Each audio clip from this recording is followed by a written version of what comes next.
Selamat bermingguan semua wahai anak Yanti dan Yanto. Sekarang kita akan kembali lagi diperlihatkan dengan Xiao Yan yang pada saat ini telah berhasil mendapatkan jantung guntur ekstrim. Xiao Yan juga pada saat ini menagih janji Chang Yuhua mengenai teknik dari kekuatan guntur. Chang Yuhua juga pada saat ini sedikit tercengang, namun Chang Yuhua segera mengeluarkan bongkahan batu yang tampakannya dari cincin penyimpanannya.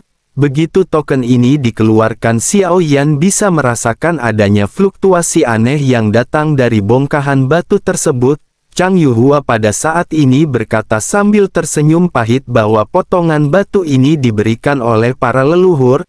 Ini berisi keterampilan bertarung yang ditinggalkan oleh para leluhur, namun dirinya tidak tahu apakah ini keterampilan bertarung tingkat kuno atau bukan.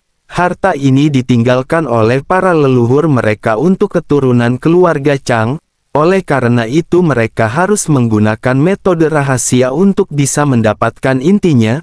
Begitu Chang Yuhua selesai berbicara, seteguk darah pada saat ini segera keluar dari mulutnya.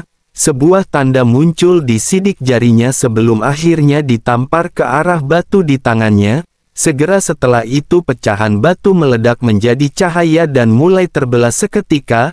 Begitu batu-batu ini terbelah dan terpecah, mereka pada saat ini kembali saling terhubung membentuk pola yang aneh.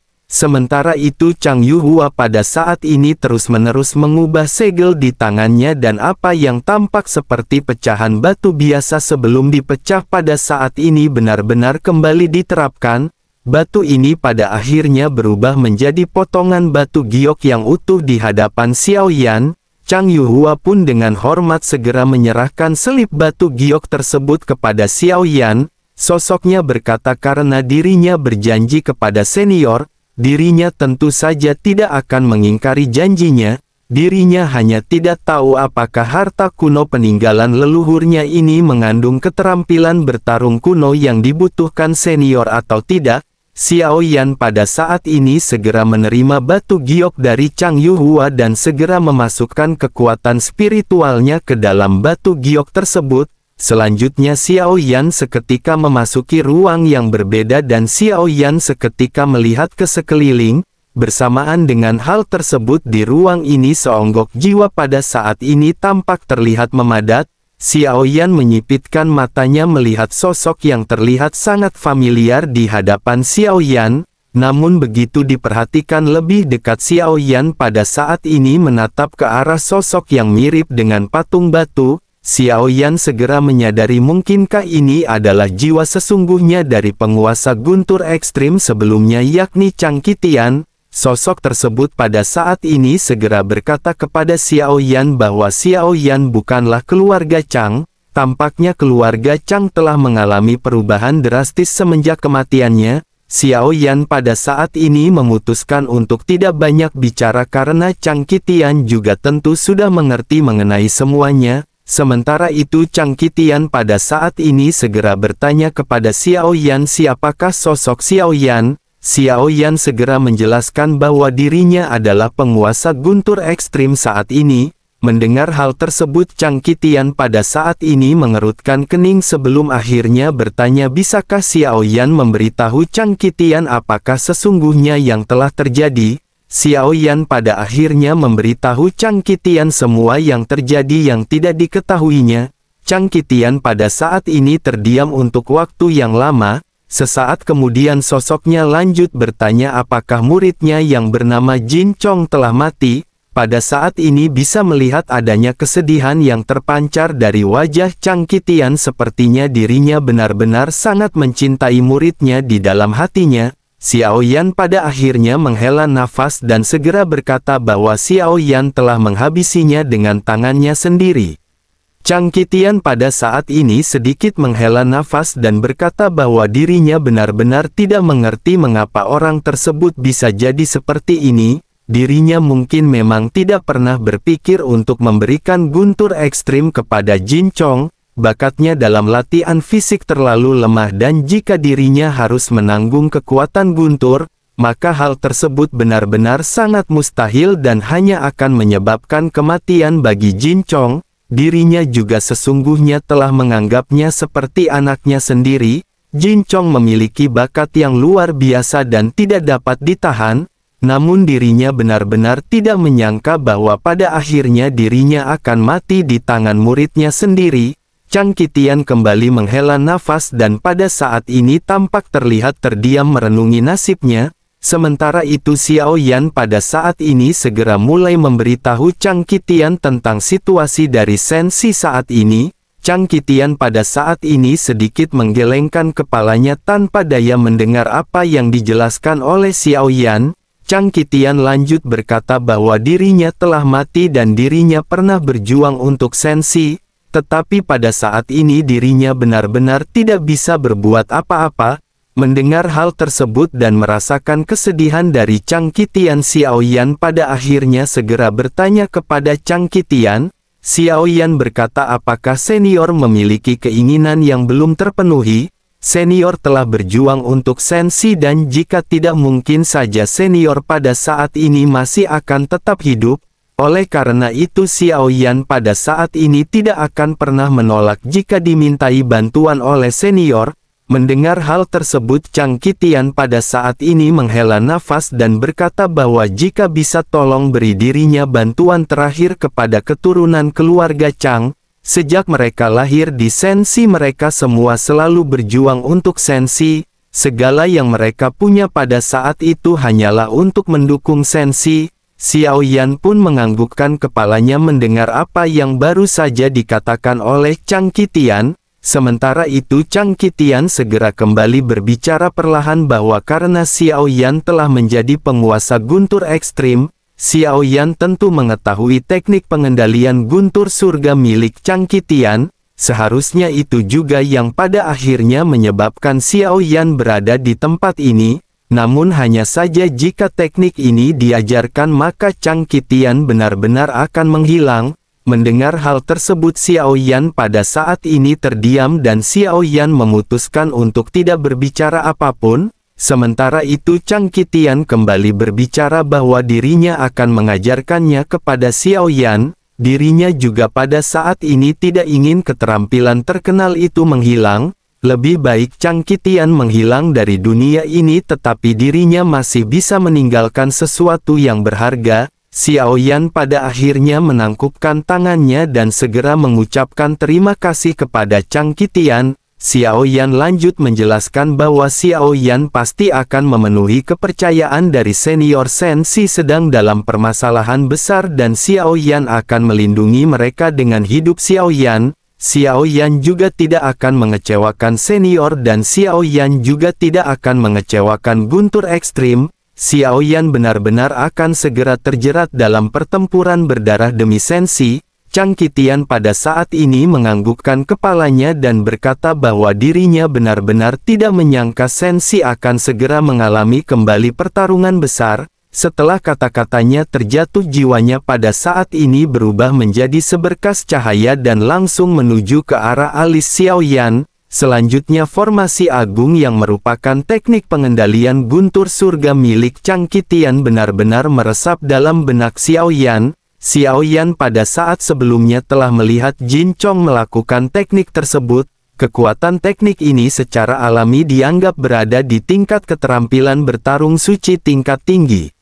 Meskipun level ini masih belum jelas tetapi kekuatannya benar-benar telah bisa dibuktikan sendiri. Bersamaan dengan hal tersebut pada saat ini slip giok di tangan Xiao Yan hancur total. Dengan hal ini maka Chang Qitian mantan penguasa guntur ekstrim juga benar-benar menghilang dari dunia ini selamanya. Sementara itu Xiao Yan yang matanya terpejam untuk waktu yang lama pada akhirnya segera membuka matanya. Begitu Xiao Yan membuka matanya sosoknya pada saat ini menghilang dalam sekejap mata. Begitu sosok Xiao Yan muncul kembali Xiao Yan telah berjarak ratusan meter jauhnya. Ada benang sutra yang seperti kilat yang tersebar di bawah kaki Xiao Yan. Xiao Yan pada saat ini sedikit tersenyum dan berpikir bahwa pertarungan sebelumnya benar-benar tidak sia-sia. Setidaknya Xiao Yan telah belajar banyak tentang menggunakan guntur ekstrim. Sekarang setelah guntur ekstrim berada di tangan Xiao Yan, kecepatan Xiao Yan juga akan bisa sebaik guntur ekstrim. Xiao Yan pun bergumam bahwa teknik pengendalian guntur 9 surga ini bukan hal yang buruk. Dirinya masih bisa diperkuat dengan bantuan gerbang tempur sebenarnya di dalam pagoda pemurnian. Dengan begitu maka hal ini akan menjadi salah satu kartu truf terkuat Xiao Yan di masa depan. Sementara itu di sisi lain Chang Yuhua pada saat ini memandang ke arah Xiao Yan di kejauhan dengan mata yang sedikit linglung. Sosok dengan kilatan guntur di sekujur tubuhnya yang tampak lurus dan ramping sampak seperti cangkitian. Selain itu jika diperhatikan kekuatan yang pada saat ini ditampilkan oleh Xiao Yan juga sepertinya melebihi leluhur cangkitian. Kepercayaan diri dan dominasi yang terpancar dari Xiao Yan ini adalah sesuatu yang bahkan tidak pernah dimiliki oleh Cangkitian. Sementara itu kembali ke Xiao Yan yang pada akhirnya perlahan segera datang ke sisi Yang Mulia Ratu. Xiao Yan berkata bahwa sudah waktunya bagi mereka untuk pergi. Sang Ratu pada saat ini mengangguk ringan sementara Chang Yuhua menangkupkan tangannya kepada Xiao Yan dan Yang Mulia Ratu. Xiao Yan pada saat ini memandang ke arah Chang Yuhua dan berkata bahwa Chang Yuhua tidak mengingkari janjinya. Memang ada keterampilan bertarung kuno di slip batu giok ini. Chang Yuhua pada saat ini hanya bisa tersenyum mendengar apa yang dikatakan oleh Xiao Yan. Selanjutnya Gou Yan pada saat ini memecahkan formasi yang pada saat sebelumnya dirinya bentuk. 3 sosok pada akhirnya juga pergi dari tempat tersebut dan segera tiba di ujung utara. Chang Yuhua juga pada saat ini segera mengucapkan selamat tinggal kepada Xiao Yan dan Yang Mulia Ratu. Xiao Yan pada saat ini segera kembali memberikan bacot jutu kepada Chang Yuhua. Xiao Yan berkata bahwa jika Chang Yuhua memikul misi keluarga dirinya harus menemukan cara untuk bisa bertahan hidup. Ketakutan adalah satu-satunya cara menuju kematian. Chang Yuhua kembali menangkupkan tangannya dan segera mengucapkan terima kasih kepada keduanya. Sosoknya lanjut berkata bahwa dirinya pasti akan memenuhi kepercayaan para senior. Selanjutnya Chang Yuhua menjauh dari pandangan sosok Xiao Yan dan Yang Mulia Ratu. Setelah Chang Yuhua pergi, Yang Mulia Ratu memandang ke arah Xiao Yan dan bertanya kemanakah mereka harus pergi selanjutnya. Xiao Yan menggelengkan kepalanya dan berkata bahwa Xiao Yan khawatir klon Xiao Yan akan menemui masalah sekarang dan mereka harus pergi ke sana. Menanggapi hal tersebut Yang Mulia Ratu sedikit tersenyum dan berkata Yang Mulia Ratu khawatir tampaknya Xiao Yan telah mencari masalah. Tampaknya Xiao Yan bukan menemui masalah tetapi Xiao Yan lah yang mencari permasalahan tersebut. Xiao Yan hanya bisa tersenyum masam dan berkata sepertinya Xiao Yan harus lebih berhati-hati dalam mengatur bahasanya di masa depan. Yang Mulia Ratu masih dengan tetap tersenyum berkata bahwa Xiao Yan sesungguhnya bisa memberitahu Yang Mulia Ratu tentang apapun secara langsung. Apapun yang diinginkan oleh suaminya Yang Mulia Ratu tentu saja akan membantu. Xiao Yan pada saat ini sedikit terdiam sebelum akhirnya sedikit senyum muncul di wajah Xiao Yan. Xiao Yan lanjut berkata kepada Yang Mulia Ratu dengan menyebut namanya. Xiao Yan berkata bahwa mereka tidak boleh membuang-buang waktu dan sebaiknya Nanfu pada saat ini mengikuti Xiao Yan pergi. Yang Mulia Ratu yang mendengar namanya disebut oleh Xiao Yan pada saat ini tampak sedikit gemetar. Sosoknya menatap ke arah punggung Xiao Yan yang pada saat ini perlahan menjauh dan sosoknya pada saat ini memiliki mata berbinar. Dirinya tidak pernah menyangka bahwa Xiao Yan benar-benar telah memanggilnya dengan namanya. Yang Mulia Ratu pun segera menekan perasaannya sebelum akhirnya sosoknya segera mengikuti pergerakan Xiao Yan. Sementara itu di kehampaan laut barat yang luas sesosok tubuh pada saat ini masih menyeret bintang sampah. Bintang-bintang ini benar-benar telah hancur dan dimanfaatkan oleh klon dewa asli yang dikendalikan oleh Xiao Yan untuk menghancurkan banyak makhluk Taiksu. Klon dewa asli juga pada saat ini telah berada di dalam kehampaan di mana kota 1000 bintang berada. Namun meskipun begitu Xiao Yan pada saat ini masih belum memutuskan untuk langsung menyerang ke arah kota 1000 bintang. Sementara itu di pusat dari kota 1000 bintang pada saat ini para pemimpin sedang sedikit berdiskusi.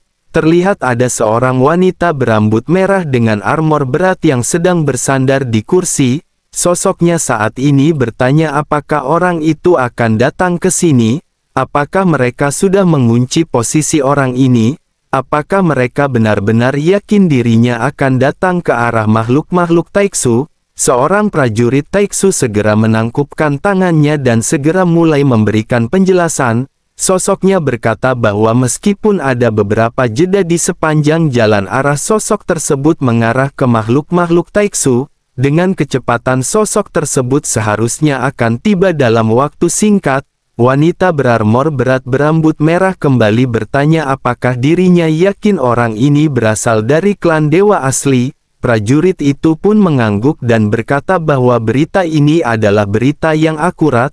Segel bintang di antara alis sosok tersebut adalah segel yang unik yang hanya dimiliki oleh klan dewa asli. Orang ini juga memiliki kekuatan secara fisik. Dirinya juga menggunakan tubuh dewa asli dari klan dewa asli untuk menghancurkan banyak anggota Taiksu. Wanita berambut merah itu pun sedikit terdiam dan bergumam bahwa dirinya tidak menyangka Sensi masih memiliki sisa dunia yang luas seperti dewa asli. Jika begitu permasalahannya biarkan dirinya datang dan tepat pada waktunya mereka akan menangkap sosok tersebut untuk mempelajarinya. Mungkin Taiksu bisa menemukan suatu metode tentang mengembangkan klan dewa asli. Dengan kesombongan yang dimiliki oleh dewa asli dirinya tentu saja akan segera menghampiri orang-orang Taiksu dan menerima kematian. Mereka juga pada saat ini harus mengirimkan perintah dan membuat formasi blokade. Jangan biarkan bebek terbang ini lolos.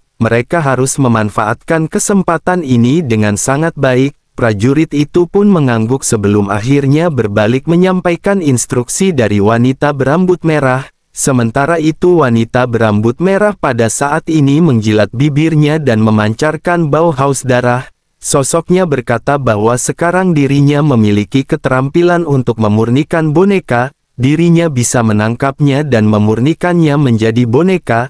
Dengan begitu dirinya bisa mengalirkan darahnya karena darah dari dewa asli adalah hal yang sangat langka dan bagus. Sementara itu kembali ke klon dewa asli yang pada saat ini masih di kehampaan Laut Barat. Xiao Yan pada saat ini sedikit merenung dan bergumam sepertinya Taiksu ingin Xiao Yan mengambil umpannya. Xiao Yan pun tersenyum dan kembali bergumam bahwa semuanya tidak akan semudah itu. Xiao Yan pada saat ini sedikit terdiam karena sejak Xiao Yan mendekati jangkauan kota 1000 bintang, Xiao Yan belum pernah menghadapi pengepungan dan penindasan dari Taiksu.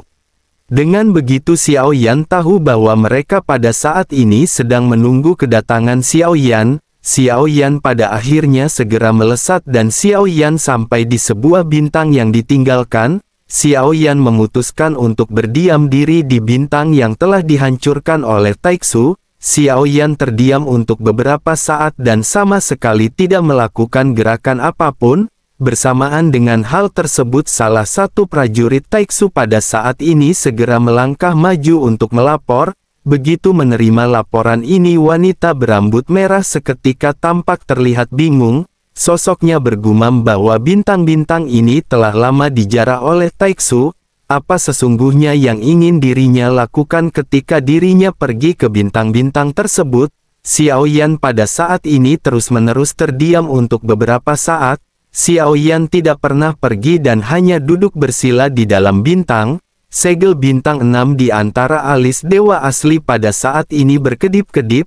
Xiao Yan menyadari bahwa Xiao Yan akan bisa melakukan terobosan ke dewa asli bintang 7, namun Xiao Yan memutuskan untuk tidak meningkatkan kekuatan dewa asli karena Xiao Yan khawatir, jika klon dewa asli terlalu kuat daripada tubuh aslinya, maka dirinya benar-benar akan segera kehilangan kendali.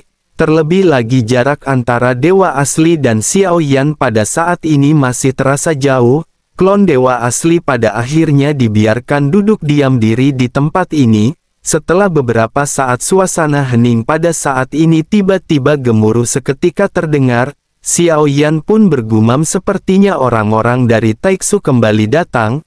Jika begitu permasalahannya maka pemimpin dari Taiksu ini tidak terlalu pintar. Xiao Yan pada akhirnya membuka matanya menatap ke arah langit di mana banyak makhluk Taiksu yang mendekat. Jumlah dari makhluk Taiksu yang adat ini sangat mencengangkan tetapi Xiao Yan tidak lagi mempedulikan mereka. Xiao Yan tidak peduli berapa banyak prajurit Taiksu yang datang kali ini, karena hanyalah permasalahan waktu sebelum mereka pada akhirnya dimusnahkan oleh Xiao Yan. Sementara itu di atas langit pada saat ini mereka membawa Dewa Taiksu berukuran sedang dan pancaran sinar kehancuran mulai meraung. Makhluk-makhluk Taiksu ini juga segera mengubah segel di tangan mereka ketika langsung melesatkan sinar cahaya ke arah tempat Xiao Yan berada. Mereka langsung menghancurkan gunung tinggi dan termegah di tempat Xiao Yan berada. Tiba-tiba abu berterbangan ke segala arah dan banyak ledakan yang membombardir tempat Xiao Yan. Seluruh bintang bergetar dan tempat Xiao Yan berada pada saat ini benar-benar runtuh menjadi puing-puing. Bintang tempat Xiao Yan singgah ini benar-benar langsung dihancurkan menjadi berkeping-keping. Kepulan debu berterbangan ke segala arah. Sosok-sosok dari Taiksu juga pada saat ini berhenti menyerang sebelum akhirnya melihat ke sekitar. Mereka bertanya-tanya di manakah orang yang telah mereka serang. Sesaat kemudian mereka mendengar adanya suara gemuruh di kejauhan dan mereka bertanya-tanya suara apakah itu. Pada saat ini banyak prajurit Taiksu tiba-tiba menoleh dan menatap ke arah bintik hitam yang semakin membesar. Kecepatan pembesarannya juga sangat cepat dan mereka pada saat ini segera berteriak memerintahkan untuk semuanya agar segera minggir. Mereka pada saat ini berhadapan dengan batu-batu besar yang seperti gunung yang meraung ke arah mereka. Suara mendesing pada saat ini segera berkeliaran di kehampaan dengan batu-batu besar yang meraung. Jumlahnya juga sangat banyak sehingga beberapa prajurit Taiksu benar-benar terkena tanpa sempat bereaksi. Meskipun mereka dilindungi oleh Void God Armor, tentu saja kekuatan dari batu-batu besar ini juga cukup mencengangkan. Setelah Xiao Yan datang ke bintang ini, Xiao Yan segera menemukan area batu yang paling keras untuk menjadi bahan serangan. Dengan adanya serangan Xiao Yan ini, formasi Taiksu juga seketika terganggu sementara Xiao Yan langsung melesat menuju ke arah mereka. Hanya dalam waktu sekejap mata sebelum sempat makhluk-makhluk Taiksu ini bereaksi, Xiao Yan dengan tubuh besarnya segera menghancurkan mereka semua. Tidak ada ketegangan dalam pertempuran tersebut dan Xiao Yan benar-benar berhasil membantai semua makhluk Taiksu secara sepihak. Bersama dengan hal tersebut salah seorang prajurit pada saat ini segera kembali memberikan laporan kepada panglima tertinggi mereka. Sosoknya dengan tergesa-gesa berkata bahwa dirinya akan memberikan laporan kepada panglima tertinggi. Kali ini penyerangan akhirnya sama aja dengan seluruh pasukan Taiksu yang dimusnahkan. Semua Void God Armor juga telah diambil oleh orang ini. Mendengar hal tersebut wanita berambut merah pun mengangguk dan berkata ternyata sosok dewa asli yang selamat ini tidaklah bodoh. Karena dirinya menginginkan berperang dengan Taiksu maka mereka pada saat ini harus melayaninya. Selanjutnya wanita berambut merah memerintahkan untuk memindahkan tanduk dewa Taiksu dan menghabisi orang ini. Ratusan sosok yang berdiri di sini pada akhirnya semuanya segera menangkupkan tangan masing-masing. Mereka semua adalah pemimpin inti dari kelompok Taiksu. Wanita berambut merah berlapis baja adalah pemimpin yang memiliki hak mutlak di tempat ini. Tidak ada yang berani untuk menyangkal keputusan apapun yang dikeluarkan oleh sosok tersebut. Segera setelah perintah ini dikeluarkan, sosok-sosok yang tidak terhitung jumlahnya terlihat mengalir ke tanduk dewa Taiksu di kehampaan. Tanduk dewa Taiksu ini merupakan makhluk yang sangat besar yang lebih besar daripada apa yang dilihat oleh Xiao Yan sebelumnya. Makhluk ini pun segera mengeluarkan raungan yang memekakkan telinga dan begitu semuanya dipersiapkan, sosoknya pada saat ini melesat dengan ukuran tubuh yang sangat besar. Kecepatan makhluk ini juga sangat cepat dan manuvernya tampak terlihat fleksibel. Begitu sosoknya bergerak maju, sosoknya menghantam bintang yang menghalangi jalur perjalanannya. Dalam sekejap beberapa bintang pada saat ini terbelah dan ada juga yang benar-benar langsung dihancurkan. Ukuran bintang yang dihancurkan 10 kali lebih kecil jika dibandingkan dengan tubuh dari tanduk Dewa Taiksu. Momen tumbukan yang sangat dahsyat ini juga benar-benar seketika menyebar ke seluruh kehampaan. Sementara itu di kejauhan Xiao Yan juga pada saat-saat ini bisa merasakan adanya firasat buruk. Xiao Yan bergumam sepertinya ada sesuatu yang buruk yang pada saat ini akan segera tiba. Xiao Yan membawa energi dunia dan semua persepsi pasti memiliki sebab dan akibat, dan hal inilah yang pada akhirnya membuat intuisi dari klon dewa asli menjadi semakin kuat. Xiao Yan pada akhirnya menggertakkan gigi dan Xiao Yan pada saat ini segera melihat ke sekitar. Terdapat sebuah bintang yang ditinggalkan dan semuanya benar-benar tampak gelap dan mati. Di sampingnya juga ada bintang yang rusak yang merupakan bintang yang diseret oleh Xiao Yan di sepanjang jalan. Ini adalah bintang yang tertumpuk dari mayat-mayat Taiksu. Xiao Yan pada akhirnya segera menyipitkan matanya dan bergumam bahwa jika Taiksu menggunakan bintang sebagai koordinat, maka menghancurkan bintang-bintang ini akan menghapus semua jejak keberadaan Xiao Yan. Setelah memikirkan itu, Xiao Yan pada akhirnya segera berubah menjadi ukuran puluhan ribu meter. Tanpa penundaan lagi, Xiao Yan segera menghancurkan bintang-bintang yang berada di sekitar hingga menjadi berkeping-keping. Xiao Yan juga dipenuhi dengan kesedihan begitu Xiao Yan menghancurkan banyak bintang ini. Xiao Yan teringat bahwa bintang-bintang ini dahulunya merupakan tempat yang begitu makmur dan damai. Xiao Yan hanya bisa menghela nafas dan setelah melakukan hal ini tubuh Xiao Yan kembali ke ukuran normal sebelum akhirnya Xiao Yan melesat ke arah salah satu bongkahan. Sementara itu kembali ke pemimpin dari Taiksu yang pada saat ini tampak sedikit terkejut. Setelah menerima laporan pada saat ini dirinya bergumam bahwa dewa asli ini cukup pintar. Dirinya benar-benar meledakkan bintang-bintang yang berada di sekitar. Namun sebaiknya dirinya jangan berpikir bahwa dirinya akan dapat dengan mudah melarikan diri. Begitu selesai berbicara sosoknya pada saat ini segera mengirimkan lebih banyak pasukan untuk segera mencari keberadaan Xiao Yan. Sesaat setelah itu sosok-sosok Taiksu yang tidak terhitung jumlahnya seketika menyapu dengan kecepatan yang sangat cepat. Mereka terbagi menjadi banyak kapal Taiksu kecil.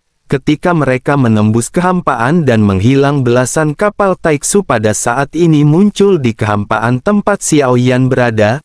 Lebih dari belasan kapal pada saat ini tampak sedang mencari di sekitar. Semakin banyak prajurit Taiksu pada saat ini benar-benar dikirim untuk mencari keberadaan Xiao Yan. Xiao Yan di dalam sebuah bintang yang terbengkalai pada saat ini sedikit menyipitkan matanya melihat ke arah mereka. Beberapa kelompok pada saat ini mendekati bintang tempat Xiao Yan berada.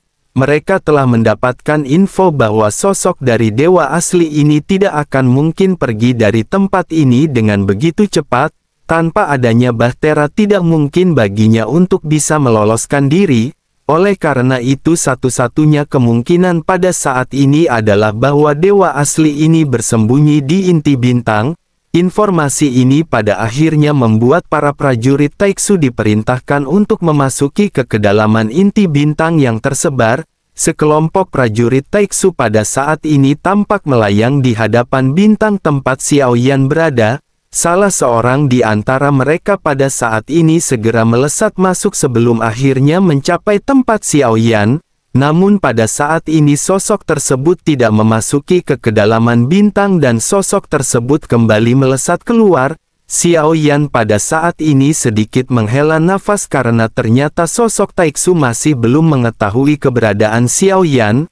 Namun ketenangan ini hanya berlangsung sesaat sebelum akhirnya kelompok lainnya pada saat ini bergantian menghampiri Xiao Yan. Salah seorang di antara mereka segera memasuki tempat Xiao Yan. Begitu sosoknya memasuki inti dari bintang, sosoknya pada saat ini seketika terkejut.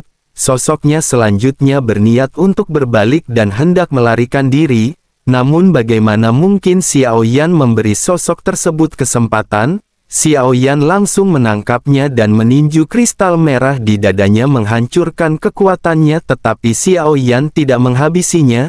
Xiao Yan segera bertanya sebaiknya dirinya mengatakan rencana mereka kepada Xiao Yan, jika tidak maka Xiao Yan pada saat ini akan menghabisinya. Melihat Xiao Yan yang berteriak dengan keras, prajurit Taiksu ini sama sekali tidak mengeluarkan suara untuk berbicara, sebaliknya dirinya segera memancarkan kegelisahan yang kuat sebelum akhirnya ledakan terjadi. Prajurit Taiksu ini langsung meledakkan dirinya dan lokasi Xiao Yan seketika terungkap. Xiao Yan pada akhirnya tidak berani lagi ragu dan segera keluar dari inti bintang limbah logam dengan satu gerakan. Namun begitu Xiao Yan melihat ke dalam kehampaan, tiba-tiba Xiao Yan mengerutkan kening. Fluktuasi yang kuat pada saat ini datang dari kehampaan. Xiao Yan melihat adanya kapal-kapal Taiksu yang besar yang menembus kehampaan dan tiba dalam waktu cepat. Kali ini jumlah prajurit Taiksu juga benar-benar jauh lebih besar dari jumlah total yang telah dihabisi oleh Xiao Yan. Mereka semua berkumpul dengan kecepatan tinggi dan sekilas besar ini tertutup kegelapan. Xiao Yan pada akhirnya bergumam, sepertinya Xiao Yan tidak bisa pergi kali ini untuk menjemput Bude Yanti di pasar minggu.